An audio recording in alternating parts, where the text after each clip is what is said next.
Hello and welcome to Physics with Amol sir. So this video is for class 10 and we are going to continue with our chapter of human eye and the colorful world. So in the previous video we spoke about defects of the human eye and we saw refraction by a prism. Today we will talk about the phenomena of dispersion and we will see about atmospheric refraction. Okay, so let's begin. So first we will talk about the phenomena of dispersion.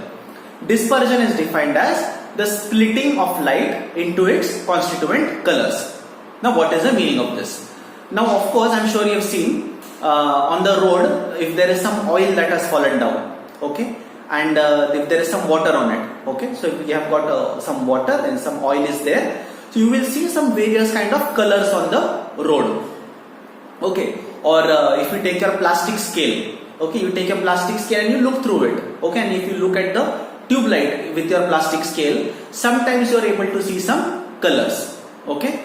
So this is the phenomenon of dispersion. Light is actually getting separated, it is getting split. It is because of dispersion that we observe the rainbow in the sky, okay. The best way to observe a dispersion is by passing light through a prism, okay. So if we take a prism like this and we pass a ray of white light through that prism, what will happen is the white light will get separated and we are able to see all the colors, the 7 colors that are present in the white light. This phenomena we call as dispersion. So that is the phenomena of dispersion. But why does dispersion occur? For that we have to understand the structure of light. Now I am sure you know that light is a form of energy and it travels in the form of waves. So therefore we call them as light waves. And it consists of different types of waves. So when we look at a particular color, okay, basically it is light that has a certain wavelength, okay, or a certain frequency. So these different wavelengths is what give the specific color. So when you look at the red color, okay, when we are seeing light of red color, it is actually light having a certain wavelength which is associated with the red color. Or when we say blue color, when we say blue light, it is actually light that is having a certain wavelength that is associated with that, okay. So light is made up of many kind of wavelengths, okay. So when we look at visible light, okay, or let us call it as white light, the light that we are getting from the sun or the light that you are getting out of your tube lights, okay. So white light, it consists of 7 different wavelengths, okay. So when we look at white light, it is actually made up of 7 different wavelengths or 7 different colors. Which are those 7 colors? These are the colors. I am sure you remember them, okay. They are the colors of the rainbow that we observe: violet, indigo, blue, green, yellow, orange and red, vibgyor, okay. So white light is actually made up of all the 7 different colors or 7 different wavelengths. So let us talk about what we mean by these wavelengths, okay, and how they are connected with the light. I hope you remember concept of wavelength which we had studied in 9th class, okay. So if you have a wave like this, okay, the distance between 2 consecutive crests, okay, or between 2 consecutive trough, that distance we call as the wavelength, okay. And any kind of wave will have a certain wavelength associated with it. So when we talk about our spectrum, okay, when we talk about the visible light, we said that it has got these 7 different colors or 7 different wavelengths from violet up to red. Of these, red, it has the maximum wavelength, okay. The wavelength of red color or red light is going to be maximum, and for violet it is going to be minimum, okay. So remember this. You don't need to memorize the wavelengths right now. What you need to understand is only that red color will show the maximum wavelength. It is around 700 nanometers and violet color has the minimum wavelength which is around 400 nanometers, okay. So that is the concept of wavelength. So whenever you are looking at a particular color, that particular color arises because of its wavelength, okay. Different colors will have different wavelengths. If 2 or 3 colors combine, they will give rise to a different kind of color. For example, all these 7 colors when they mix, what you get? You get white light. Getting the idea? Okay, so the light that is coming out of your tube light, it is not a single light, it is actually having all the 7 different colors or 7 different wavelengths. Okay, so that is the idea behind, that is the structure of light. So hopefully that was not too confusing. But now how does these various wavelengths are connected with the phenomena of dispersion? Okay, that is due to their velocities. Red color, we said it is having the maximum wavelength. So now remember this relation. Red color has maximum wavelength and hence it also has the maximum velocity. Okay, so red color light will have maximum wavelength and it will move with the maximum velocity. Violet color has minimum wavelength and hence it will also have minimum velocity. So remember this. So all these 7 colors, they are going to be intermediate. So what do you mean? Indigo color will have a little more velocity than violet. Blue color will have more velocity than indigo. Okay, so on and so forth. So the red color, it has maximum velocity. Now keeping all those things in mind, let us look at a prism. Okay, so we have a prism and there is a ray of white light that is passing through the prism. When this light is passing through air, all the 7 colors are moving at approximately the same velocity. So what we see only the white color. Okay, all the 7 colors, they have combined and we are not able to see separate colors, so it is only the white color. But when the ray of light enters from air medium into glass medium, now the velocity changes. As I told you, which color had the maximum velocity? I am sure you remember, it was the red color. So because red color had maximum velocity, it will bend very in a small amount. Okay, the bending for red color will be very less. This will be the red color. Okay, but violet color, we said that it has moving with the least amount of velocity. So what will happen is violet color will bend the most. So here you will get the violet color, and all the other colors will be intermediate. So once again, when all the colors, they are moving through air, they are having same velocity, approximately same velocity. When they enter glass medium, now there is a very large change in their velocity. For red color, the change in velocity is very small, hence the deviation for red color is very small.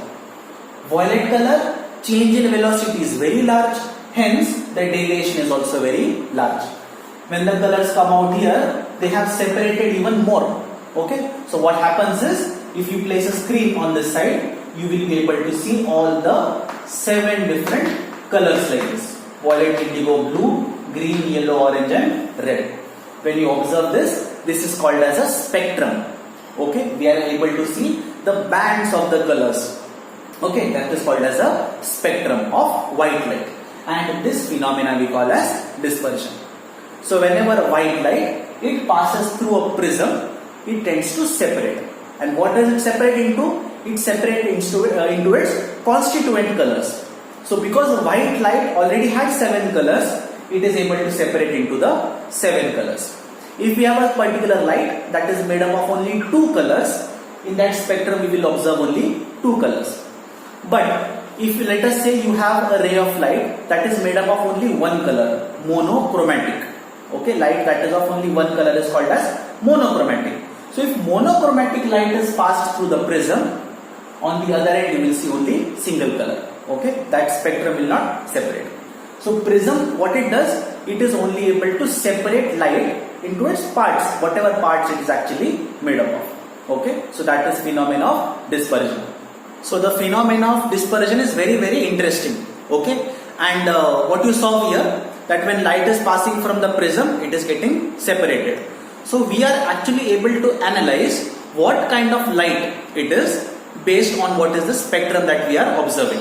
Okay, and what our scientists have been able to do, that they have actually been able to isolate what kind of material gives which kind of light. So when we look at a very far away star, we observe the spectrum that is obtained from that star.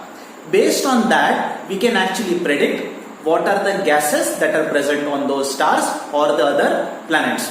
So that is how we are actually able to predict that there is lot of ferrous oxide on Mars. Okay, or we are able to know that there is hydrogen on the sun. Okay, so these kind of observations we are able to do because of this particular field. Okay, so it's a very big branch in physics that is called as spectrometry. Okay, and this is how we are able to do it. So because of this wonderful phenomena of dispersion, we are able to see the rainbow that is formed in the sky. Okay, so now we are going to talk about formation of rainbow. In exam many times this question is asked, so make sure that you are understanding. All these questions will be included in the notes that I will be giving you. Okay, so all the detailed description of these answers you will have, so do not worry. But in the video, make sure that you are understanding the process. So now we will see formation of rainbow. So first thing that you need to understand, when do we see a rainbow?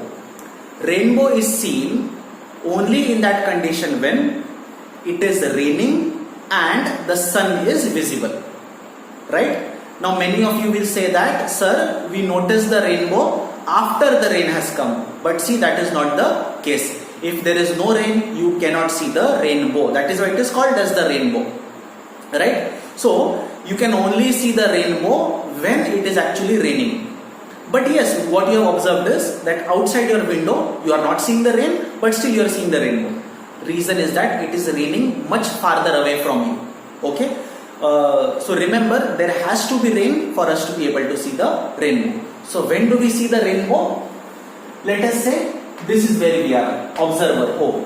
Okay, behind us the sun should be there and the rain should be falling in front of us.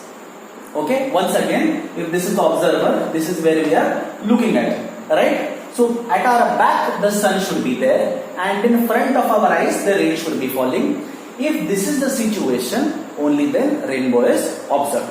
Correct? So this is the scenario, this is the condition required for rainbow. Now, why does the rainbow appear? The simple reason for the rainbow to appear is that when the rain is falling, every raindrop, okay, a raindrop actually has a spherical shape. Right? Every raindrop when it is falling from the sky, it is having a spherical shape like this. So every raindrop, it will act like a small prism. Okay, and this raindrop, it acts like a prism. It is able to disperse the light. It is able to separate the light, and that is how we are able to observe the rainbow. Now let us discuss rainbow formation in detail. So as I told you before, rainbow is observed because each raindrop, it acts like a small prism. So imagine this is a raindrop. On this side somewhere is the sun.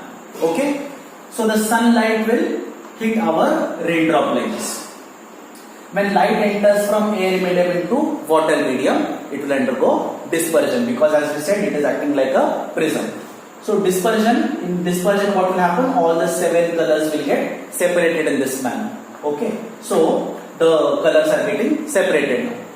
When the light comes here, now normally what should happen? Light should come out of the water by refraction once again. But there is a special case that is called as internal reflection. So in this case what happens? The light, instead of coming out, it gets reflected inside like this. This phenomena, as I said, is called as internal reflection. In the next video we are going to discuss this concept also. Okay, so first what happened? Light entered the water, it got dispersed. Next what happened? It got reflected. Okay, it got reflected inside the water bubble itself. Okay, and after getting reflected, it will come here and again it will get refracted outside. So if you are here, that is the observer, the refracted light will come towards you and you will be able to see the rainbow. Right? So each and every raindrop, it is doing this work. Okay, 3 things it is doing. First, it is doing dispersion. Next, it is doing reflection. And third, it is doing refraction. Okay, so all these refracted light, when it comes, you are able to see the rainbow. Now this will happen in special case, as I told you, when it is getting reflected. Therefore, you don't observe a rainbow every time that it is raining. For special cases, you are able to observe the rainbow. Next, it depends on where you are standing, because it is this refracted light that is coming towards you. So only when you are in that particular place where that refracted light is reaching, you are able to see the rainbow. Okay, so I hope this formation of rainbow was understood. As I told you, all these answers are already present in the notes. Go through the notes so that you are able to understand it in more detail. Okay. So I hope the concepts you found them interesting and you are able to understand also. So now the task for you, you are going to complete the question answers till formation of rainbow. Okay. In the notes that I have provided, in those notes you will find all these answers already written with the diagrams. For this particular chapter, for these questions, the diagrams are very, very important. So make sure that you have completed all the questions. If there are any doubts after these, and I am sure there have to be doubts because these are all very, very new concepts. So whatever doubts you are having, make sure that you are telling me about those. Okay, thank you.